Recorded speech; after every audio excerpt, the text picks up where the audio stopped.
Madam మనం suicides and ప్రాణాలు తీయాలన్న ఆలోచనల గురించి మాట్లాడుతాం. అవును. సో అందులో భాగంగా పెళ్ళై పిల్లలుండి వాళ్ళిద్దరూ ఎప్పుడో ఒకప్పుడు ఆనందంగా ఉంటేనేగా అసలు పిల్లలనేది పుట్టడం పుట్టుంటారు. అనేది కరెక్ట్. జరుగుతుంది. అది ఫస్ట్ సన్నిహితంగా ఉండడం అనుకున్నాం. సన్నిహితంగా ఉండటం వల్లనే కదా పిల్లలు పుట్టాక ఇంకొకళ్ళకి దగ్గర అవటం. ఆ తర్వాత దగ్గర అయిన తర్వాత భార్యను కానీ భర్తను కానీ ఇద్దరు ఈ 2 రకాలు ఉన్నారు. ఒకళ్ళు ఎక్కువ లేదు ఇందులో, ఒకళ్ళు తక్కువ లేదు. అలాంటి కేసులు చాలా చూస్తున్నాం ఈ అవును. మధ్య కాలంలో. అసలు ఎందుకు ఇలాంటి రిలేషన్స్ వస్తున్నాయి? దానివల్ల ప్రాణాలు తీయాలి అని అనుకోవడం ఎందుకు? పోనీ ఏదో సుప్రీంకోర్టు ఏదో ఇచ్చేసింది, మీకు నచ్చకపోతే హాయిగా వేరువేరుగా ఉండొచ్చు, హ్యాపీగా ఎవరి లైఫ్ వాళ్ళు చూసుకోవచ్చు, అది వేరే మ్యాటర్. కానీ మరి ప్రాణం తీసేయాలన్న ఆలోచన, అంత దారుణమైన ఆలోచనలు ఎందుకు వస్తున్నాయి? ఎందుకు జరుగుతున్నాయి ఇలాంటి కేసెస్? చాలా మట్టుకు మనం చూసాము అంటే హస్బెండ్ అండ్ వైఫ్ రిలేషన్షిప్స్ లో పిల్లలు ఉంటారు. మనం పిల్లలు ఉన్న వాళ్ళ గురించి మాట్లాడుకుందాం. నువ్వు కూడా అదే అడిగావు క్వశ్చన్. పిల్లలు ఉన్న వాళ్ళ దగ్గర ఏంటంటే పిల్లలు మనకి కావాలి, అది కూడా ఒక ప్రాపర్టీ కింద వాళ్ళు తీసుకుంటున్నారు. ఇప్పుడు పిల్లలు కూడా ఒక ప్రాపర్టీ అయిపోయారు. ఇప్పుడు ఎవరికి వస్తే వాళ్ళు నెగ్గినట్టు. సింపుల్. మనం కోర్ట్ కేసెస్ చూసాము అంటే అవునా? చాలా మట్టుకు అలాగే ఉన్నారు ఈ కాలంలో. నాకు వద్దు అని అసలు అటు తల్లికో ఇటు తండ్రికో వదిలేసే వాళ్ళు కూడా ఉన్నారు. అలాగే ఉన్నారు. అంటే ఏంటంటే గ్రాండ్ ఫాదర్ గ్రాండ్ మదర్ కి ఇచ్చేసేసి నాకు అసలు ఎవరు వద్దనే వాళ్ళు ఉన్నారు. అవును. సో అన్ని రకాల మనుషులు ఉంటారు. మనం జనరల్ గా ఆలుమగల గురించి మాట్లాడుకోవాలి అంటే రైట్. ఏది. సో ఎందుకంటే ఇక్కడ ఇప్పుడు ఆస్తి ఉందనుకో, వారసత్వంగా ఎవరికి వెళ్తుంది? పిల్లలకి. అంతే కదా. ఇప్పుడు కోర్ట్ కేసు ఏం చెప్తుంది? విల్ రాసినప్పుడు విల్ రాయక్కర్లేదు కూడా. ఇది గ్రాండ్ ఫాదర్ తాతల ఆస్తి ఎవరికి వెళ్తుంది? మనవడికి వెళ్తుంది, కొడుకు తర్వాత. సో ఇప్పుడు ఎవరు మనవడు ఎవరి దగ్గర ఉంటే, అంటే అబ్బాయి ఎవరి దగ్గర ఉంటే వాళ్ళకి ఆస్తి వస్తుంది. సింపుల్. అది ఫస్ట్ పాయింట్. జనరల్ పిక్చర్ మాట్లాడుకుందాము. అది ఫస్ట్ పాయింట్. రెండోది ఏంటంటే ఇప్పుడు ఎవరికి తెలియకుండా చంపేస్తే సూసైడ్ అండ్ మర్డర్స్ అంటున్నాను. ఎక్స్ట్రా మ్యారిటల్ రిలేషన్షిప్ పెట్టుకున్నప్పుడు అదొకటి అవమానం కింద తీసుకుంటారు కదా. ఇప్పటికీ తీసుకుంటారు. ఎస్పెషలీ లేడీస్ అయినా సరే, జెంట్స్ అయినా సరే, అది అవమానమే కదా. ఇంకోళ్ళతో వెళ్ళి పడుకుంటున్నాం అన్నప్పుడు. సో నెక్స్ట్ ఏమో అవమానం కింద. అది పిల్లలకి తెలిస్తే ఎట్లా ఉంటుంది అనే థాట్ కూడా ఉంటుంది.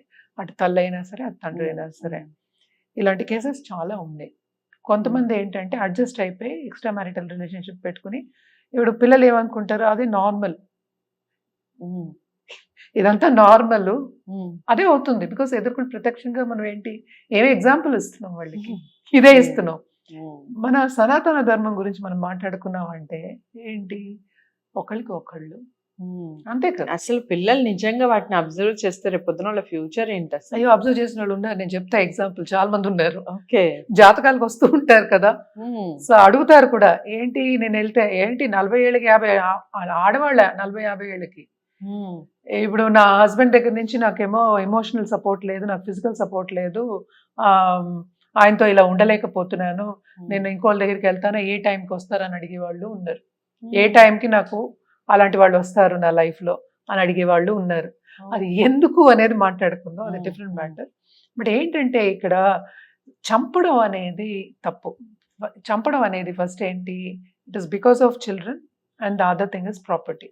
ఇంకోటి బయట తెలియకూడదు. జాగ్రత్తగా నువ్వు సీరియల్ చూసావంటే ఒక లేడీ, అంటే కొత్తగా పెళ్ళి అయిన నిజంగా జరిగిన ఒక విషయం ఏంటంటే, అటు ఫస్ట్ మదర్ ఇన్ లాని పాయిజన్ పెట్టి చంపేసింది, ఫుడ్ లో పెట్టి చంపేసి.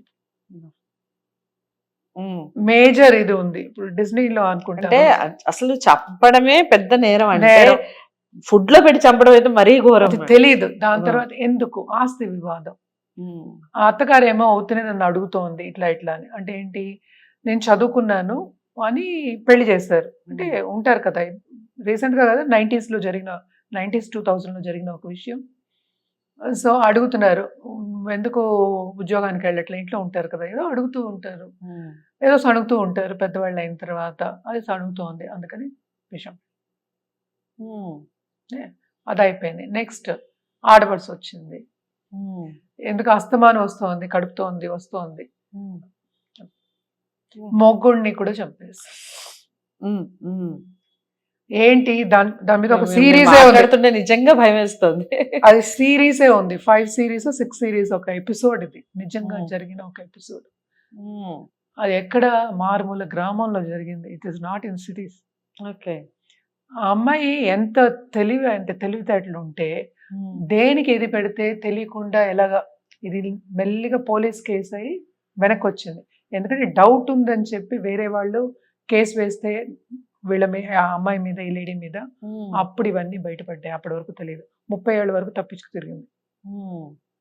సో ఏది వేస్తే ఎలా అవుతుంది అనేది ఎంత జ్ఞానం ఉండాలి దానికి. ఫస్ట్ చంపడానికి కూడా చాలా ఇంటెలిజెన్స్ ఉండాలి. It is not easy. చావడానికి ధైర్యం ఉండాలి, చంపడానికి ధైర్యం ఉండాలి. దాని వెనకాతల సైన్స్ తెలిసి ఉండాలి. నేను ఇవన్నీ ఎందుకు చెప్తున్నా అంటే ఇవన్నీ జరిగిన సంఘటనలు. ఫస్ట్ తప్పు ఏంటంటే అక్కడ మొగుడిని చంపుదాం లేకపోతే వైఫ్ని చంపుదాం అనేది పెద్ద తప్పు. ఇదివరకు అయితే డౌరీ హెరాస్మెంట్ కేసెస్ మీద చంపేవాళ్ళు. పిల్లలు అంటే అందరూ ఆడపిల్లలే పుట్టారు, మగపిల్లాడు లేడు అన్న వాళ్ళు ఎక్కడ చంపేవాళ్ళు. ఇప్పుడు అలాంటివన్నీ ఏం లేవు. అయినా కూడా ఎందుకు వచ్చినాయి థాట్స్ అంటే it is because of exposure, social media, not only that IT. చాలా మటుకు ఐటీ తెలిసిన వాళ్ళు నాకు తెలిసిన వాళ్ళు కూడా ఉన్నారు. అంటే తెలిసిన వాళ్ళు నాకు చెప్పారనమాట. పక్క అంటే ఒకే ఫ్లాట్లో ఉంటారు. అంటే ఇదివరకైతే ఇల్లులు ఎవరు వెళ్ళి వచ్చినా తెలిసేది, ఇప్పుడు అంత తెలియదు. కెమెరాలు ఉన్నాయి కనుక కొంతమందికి తెలిసి ఉండొచ్చు. కానీ చెప్పిన వాళ్ళు అంటే ముసుగేసుకుని అన్ని చేసుకుంటూ ఉంటారు కదా ఆడవాళ్ళు. నాకు చాలా ఇది సిగ్గు అనుకుని ఉండేవాళ్ళు పక్క ఫ్లాట్కి వెళ్ళి పడుకునే వాళ్ళు ఉన్నారు. అలా చూస్తే అంటే ఎక్స్ట్రా మ్యారిటల్ రిలేషన్షిప్స్ చెప్తున్నాను. అంటే చాలా ఉన్నాయి ఇలాంటివి. సో బేసిక్గా ఏంటంటే ఎక్స్ట్రా మ్యారిటల్ రిలేషన్షిప్ ఉన్న వాళ్ళు ప్రెషర్ మీకు వస్తారు. ఎందుకంటే ఎవరికి నలుగురికి తెలియకూడదు. ఎంతైనా అవమానమే కదా. అవమానం ఉంటుంది, ఆ సొసైటీలోనే ఉంటుంది. వేరే చోటకి వెళ్ళి మీరు ఉండవు, దట్స్ అ డిఫరెంట్ మ్యాటర్.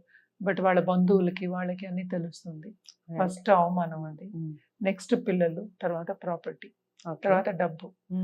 ఎందుకు డైవర్స్ అయిపోయి మొగుడేమో ఇంకా తట్టుకోలేక వైఫ్ని పిల్లల్ని వాడితోనే ఉంచుకుని వాళ్ళకి అన్ని ఏది అడిగితే అది ఖర్చు పెట్టడం, అలాంటి వాళ్ళు ఉన్నారు ఈ కాలంలో. సో ఇట్ ఈస్ లైక్ ఒకళ్ళని చంపడం, ఒకళ్ళని హర్ట్ చేయడం. మనం హర్ట్ చేసుకుంటామా? చేయం కదా. ఇంకోళ్ళని ఎందుకు హర్ట్ చేయాలి? నీకు ఇష్టం లేకపోతే ఇష్టం లేదని చెప్పు. మరి అలా ఉండాలి అంటే సొల్యూషన్ ఏంటి చెప్పండి. అది సింపుల్. ఫస్ట్ రియలైజ్ అవ్వు. దేనికైందో సెల్ఫ్ రియలైజేషనే. అంటే ఏంటి, నువ్వు నెగటివ్ గా ఉన్నావని నువ్వెందుకు ఒప్పుకుంటావు? పక్క వాళ్ళకి అర్థం అవుతుంది, కానీ నువ్వు రియలైజ్ అయినప్పుడే అది మారుతుంది. నువ్వు రియలైజ్ అవ్వాలి అంటే పక్క వాళ్ళు చెప్పిన మాట, లేకపోతే హెల్ప్ అడగడము, ఇలా వస్తోంది ఇలా వెళ్తా. నువ్వు ఎక్స్ట్రా మ్యారిటల్ రిలేషన్ పెట్టుకో, కానీ ఎవరిని హర్ట్ చేయక, is what I would say. So solution is first realization. Realize అవ్వు. అంటే ఎలా రియలైజ్ అవ్వాలి అనేది క్వశ్చన్ మార్క్, పెద్ద క్వశ్చన్ మార్క్ అది. అంటే రియలైజ్ అవ్వాలి అంటే ఫస్ట్ నువ్వేం చేస్తున్నావో తెలుసుకోవాలి. అది తప్పో రైటో తెలుసుకోవాలా అక్కర్లేదా? తెలుసుకోవాలి. సో నీకే తెలుసు, దాని తర్వాత హెల్ప్ అడుగు. అంటే నువ్వు మంచి దారిలో పడాలంటే ఇప్పుడు ఈ సూసైడ్ కి వెళ్ళే వాళ్ళు కానివ్వండి, లేదా ఈ మర్డర్ చేయాలనుకున్న వాళ్ళు కానివ్వండి, ఆల్ ఆఫ్ సడన్ గా థాట్స్ వస్తూ ఉంటాయి అనేది చాలా మంది. నేను అందుకే చెప్తాను, లైక్ అట్రాక్ట్స్ లైక్ అని ఇందాక కూడా నేను వీడియోలో చెప్పాను. అంటే ఏంటి, ఒక్క నెగటివ్ థాట్. ఇప్పుడు నేను ఇందాక చెప్పా ఒక సింపుల్ ఎగ్జాంపుల్ అత్తగారిది అని. అత్తగారు ఒకసారి తిట్టింది, 2 సార్లు తిట్టింది, కంటిన్యూస్ గా అవుతున్నప్పుడు నేను చెప్తాను థాట్ వచ్చింది. అంటే ఏంటి, ఒకసారి తిట్టినప్పుడు నువ్వు చిరాకు పడి నీకేమో ప్రాబ్లం వచ్చింది, అంతే కదా. అదేమో థ్రెడ్ అయ్యి లావ్ థ్రెడ్ అయ్యి యాంకరింగ్ అయిపోయింది. అది షిప్ ని యాంకర్ చేసినట్టు అంత పెద్దది అయింది. అంటే చిన్నది పెనుభూతం కింద అవుతుందని చెప్తూ ఉంటాం కదా, అది అన్నమాట. అలా అవుతుంది కనుక ముందే నెగటివ్ థాట్ ని కట్ చేయాలి. లా ఆఫ్ అట్రాక్షన్ లో మనం చెప్పేది అదే, క్లాసెస్ కూడా మనం చెప్పేది అదే. సో థాట్స్ అనేవి కంట్రోల్లో పెట్టుకుంటే ఇలాంటి బ్యాడ్ థాట్స్ రాకుండా ఉంటాయి.